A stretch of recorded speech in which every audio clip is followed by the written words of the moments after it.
Hello குட்டீஸ். நாங்கள் 5 பேர் ஸ்கூல் ஃப்ரெண்ட்ஸ். நாங்கள் எல்லாரும் 5th ஸ்டாண்டர்ட் படிக்கிறோம். என் பேர் வெண்பா. என் பேர் நிஷா. நான் தாரா. என் பேர் வேல்விழி. நான் கயல்விழி. ஸ்கூல் வேறு லீவ் விட்டாங்கப்பா. நாம் எல்லோரும் எங்கே போகலாம்? பார்க் போகலாமாப்பா? இல்லை பீச் போகலாம்ப்பா.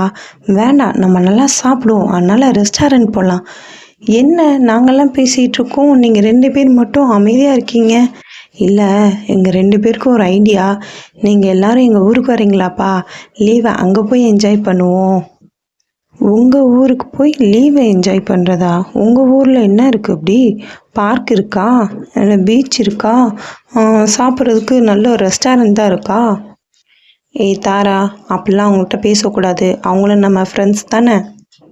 உங்களுக்கு என்னப்பா, பார்க்கு பீச் தானே வேணும்? எங்கள் ஊரில் பீச்சுக்கு பதிலாக குளம் இருக்குது. பார்க்குக்கு பதிலாக அழகான மரத்துக்கு கீழே இயற்கை சூழலில் ஊஞ்சல் இருக்குது. வேறு என்னப்பா வேணும்? அதுக்கும் மேலே ரெஸ்டாரண்ட் போகணுன்னு சொன்னீங்கள்ல, அதுக்கு பதிலாக எங்கள் அம்மாவோட சுவையான சமையல் இருக்குது.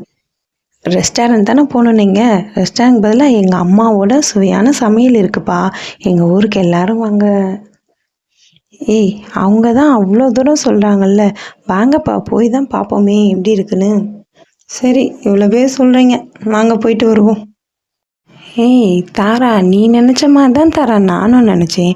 அப்புறம் எங்கள் பாட்டி வீட்டுக்கு போனதுக்கப்புறம் தான் பீச்சுக்கு பதில் குளம் இருக்குது, பார்க்குக்கு பதில் ஊஞ்சல் இருக்குது, எல்லாமே நாங்கள் நேராகவே பார்த்தோம் தாரா.